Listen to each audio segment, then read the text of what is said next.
ನಾಡಿನ ಜನತೆಗೆ ಗುರುಪೂರ್ಣಿಮೆಯ ಶುಭಾಶಯಗಳನ್ನು ಸಲ್ಲಿಸ್ತಾ ನಿನ್ನೆ ದಿನ Kaveri water regulation committee CWRC ಕೊಟ್ಟಿರ್ತಕ್ಕಂಥ ತೀರ್ಮಾನ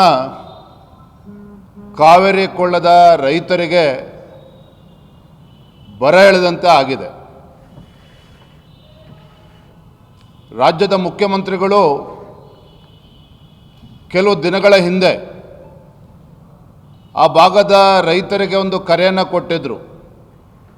ಕಾವೇರಿ ಕೊಳ್ಳದ ರೈತರು ಯಾವುದೇ ಕಾರಣಕ್ಕೂ ಬಿತ್ತನೆಯನ್ನು ಮಾಡಬಾರ್ದು, ಮಳೆಯ ಅಭಾವ ಇದೆ, ಎಚ್ಚರಿಕೆಯಿಂದ ಇರಬೇಕು ಅಂಥೇಳಿ ಮಾನ್ಯ ಮುಖ್ಯಮಂತ್ರಿಗಳು ಏನು ರಾಜ್ಯದ ಮುಖ್ಯಮಂತ್ರಿಗಳು ರೈತರಿಗೆ ಶಕ್ತಿನ ತುಂಬಬೇಕಾಗಿತ್ತೋ ಸ್ವತಃ ಮುಖ್ಯಮಂತ್ರಿಗಳೇ ರೈತರ ಆತ್ಮಸ್ಥೈರ್ಯವನ್ನು ಕುಗ್ಗಿಸುವಂಥ ಕೆಲಸ ಮಾಡಿದರು. ಅಷ್ಟೇ ಅಲ್ಲ, ಕದ್ದು ಮುಚ್ಚಿ ರಾತ್ರೋರಾತ್ರಿ ತಮಿಳುನಾಡಿನ ಮುಖ್ಯಮಂತ್ರಿಗಳಿಗೆ ಖುಷಿಪಡಿಸಬೇಕು ಅಂತ ಹೇಳಿ ನಮ್ಮ ರಾಜ್ಯದ ರೈತರಿಗೆ, ಕಾವೇರಿ ಕೊಳ್ಳದ ರೈತರಿಗೆ ಅನ್ಯಾಯ ಮಾಡಿ ರಾತ್ರೋರಾತ್ರಿ ನೀರು ಬಿಡುವಂಥ ಕೆಲಸ ಮಾಡಿದ್ರಲ್ಲ ಮಾನ್ಯ ಮುಖ್ಯಮಂತ್ರಿಗಳೇ. ತಮಗೆ ಗೊತ್ತಿರಲಿಲ್ವಾ ಭೀಕರ ಬರಗಾಲವನ್ನು ಎದುರಿಸ್ತಾ ಇದ್ದೇವೆ, ನಾಳೆ CWRCಯಿಂದ ಮುಂದೆ ಇಂಥ ತೀರ್ಮಾನ ಬರ್ಬೋದು ಅಂತಕ್ಕಂಥ ಊಹೆ ತಮಗಿರಲಿಲ್ವಾ? ಯಾಕಿಂತ ಕಪಟ ನಾಟಕವನ್ನು ಆಡ್ತಾ ಇದ್ದೀರಿ? ಇವತ್ತು ಕಾವೇರಿ KRS ಜಲಾಶಯದಲ್ಲಿ 17.39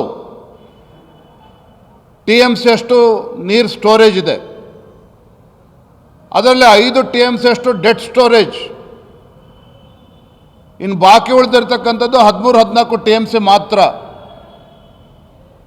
ಈಗ ನಿನ್ನೆ ಬಂದಿರತಕ್ಕಂಥ ತೀರ್ಪಿನ ಮುಖ್ಯ ಪ್ರಕಾರ ನೀವು ದಿನನಿತ್ಯ ಮತ್ತೆ ತಮಿಳುನಾಡಿಗೆ ನೀರನ್ನು ಹರಿಬಿಡೋದಕ್ಕೆ ಶುರು ಮಾಡಿದರೆ ಕಾವೇರಿ ಕೊಳ್ಳದ ರೈತರ ಪರಿಸ್ಥಿತಿ ಏನಾಗ್ತದೆ? ಯಾಕೆ ಇವತ್ತು ಮುಖ್ಯಮಂತ್ರಿಗಳು ಆ ಭಾಗದ ರೈತರ ಜೀವನ ಜೊತೆ ಚೆಲ್ಲಾಟ ಆಡ್ತಾ ಇದ್ದೀರಾ? ಯಾಕೆಂತ ಕಪಟ ನಾಟಕವನ್ನು ಆಡ್ತಾ ಇದ್ದೀರಾ ನೀವು? ಮಾನ್ಯ ಮುಖ್ಯಮಂತ್ರಿಗಳಿಗೆ ನಾನು ಇವತ್ತು ಆಗ್ರಹ ಪಡಿಸ್ತಾ ಇದ್ದೇನೆ, ರೈತರ ಜೀವನ ಜೊತೆ ಚೆಲ್ಲಾಟ ಆಡೋದನ್ನು ಬಿಟ್ಟು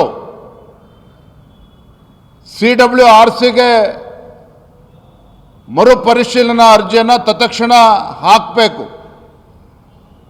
ಸರಿಯಾದ ರೀತಿಯಲ್ಲಿ ಅಲ್ಲಿ ವಾದ ಮಂಡನೆ ಮಾಡಬೇಕು. ತೀವ್ರ ಬರಗಾಲ ಯಾವ ರೀತಿ ರೈತರು ಸಂಕಷ್ಟದಲ್ಲಿದ್ದಾರೆ ಅದನ್ನು ಮನವರಿಕೆ ಮಾಡುವಂಥ ಕೆಲಸ ಕರ್ತವ್ಯ ಇವತ್ತು ರಾಜ್ಯ ಸರ್ಕಾರದ್ದು. ಇಷ್ಟು ಬಾರಿ ಡೆಲ್ಲಿಗೆ ಹೋಗ್ಬರ್ತೀರಿ ಕ್ಯಾಬಿನೆಟ್ ಎಕ್ಸ್ಪೆನ್ಷನ್ ಅಂತೇಳಿ, ಯಾಕೆ ವಕೀಲರನ್ನ ಕೂರಿಸಿ ಚರ್ಚೆ ಮಾಡೋದಕ್ಕೆ ಸಾಧ್ಯ ಆಗಲಿಲ್ಲ ನಿಮಗೆ ಮಾನ್ಯ ಮುಖ್ಯಮಂತ್ರಿಗಳಿಗೆ? ಇಂಥ ದ್ರೋಹ ಬಗೆಯುವಂಥ ಕೆಲಸ, ರೈತರಿಗೆ ದ್ರೋಹ ಬಗೆಯುವಂಥ ಕೆಲಸ ನೀವು ಮಾಡಬಾರ್ದು. ಭಾರತೀಯ ಜನತಾ ಪಾರ್ಟಿ ನಾಡಿದ್ದು 31ನೇ ತಾರೀಕು ಮಂಡ್ಯದಲ್ಲಿ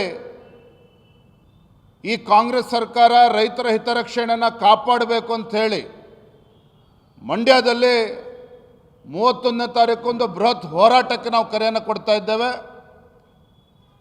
ಆ ಭಾಗದ ರೈತ ಸಂಘಟನೆಗಳು, ಸಂಘ ಸಂಸ್ಥೆಗಳು ತಾವೆಲ್ಲರೂ ಕೂಡ ಈ ರೈತರ ಹೋರಾಟಕ್ಕೆ, ನಮ್ಮ ಹೋರಾಟಕ್ಕೆ ಬೆಂಬಲವನ್ನು ನೀಡಬೇಕು ಅಂತೇಳಿ ತಮ್ಮ ಮುಖೇನ ನಾನು ವಿನಂತಿಯನ್ನು ಕೂಡ ಮಾಡ್ತಾ ಇದ್ದೇನೆ.